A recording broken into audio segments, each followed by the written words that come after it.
Hey,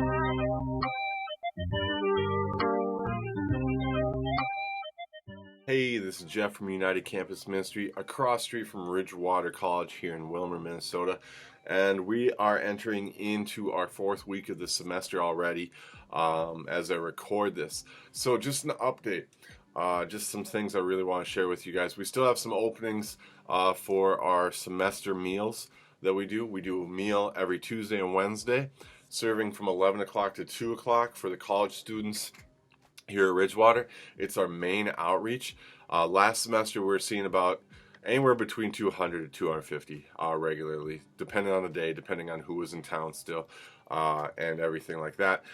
Spring semester we see some attrition, graduations, dropouts, transfers, just whatever. But we've been doing regular 150, 150-ish. To 175-ish, depending on if it was a Tuesday or Wednesday. Tuesday's a little lighter, Wednesdays is a little more crowded. But yeah, if you want to sign up, there's going to be a link probably in the description of this video. So yeah, in addition to all that, I want to share something that we've kind of stumbled on in the past 2 weeks. So we do a question of the day for every meal. And sometimes they're just funny questions, like, would you rather ride a giraffe or a donkey anywhere you had to travel? Or what's one place you would go back to that you've already been? So they're just simple ways to kind of get some personality, hear some life experiences, things like that.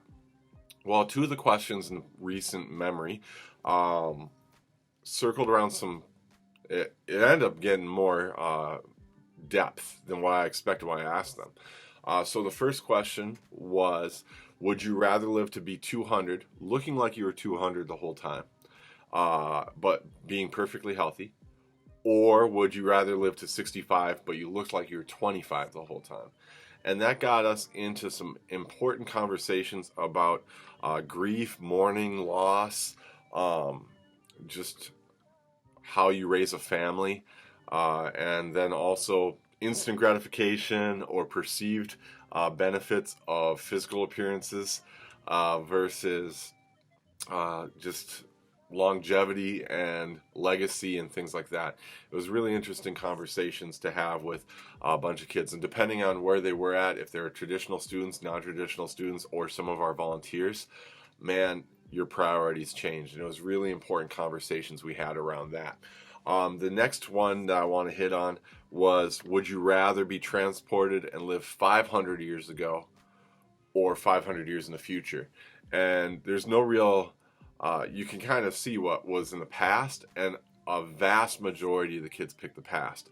And the reasoning behind it was kind of disheartening. A lot of the kids did not have a lot of hope for our future for varying reasons, primarily culture, also environmental, but mostly cultural. And that was really incredible to see, because when you're thinking 500 years in the future, you're not really, there's no real way to grasp that, I don't think. But these kids were thinking probably closer to in their lifetime, that they were so pessimistic about that. So if I could put a prayer request out there, we need hope.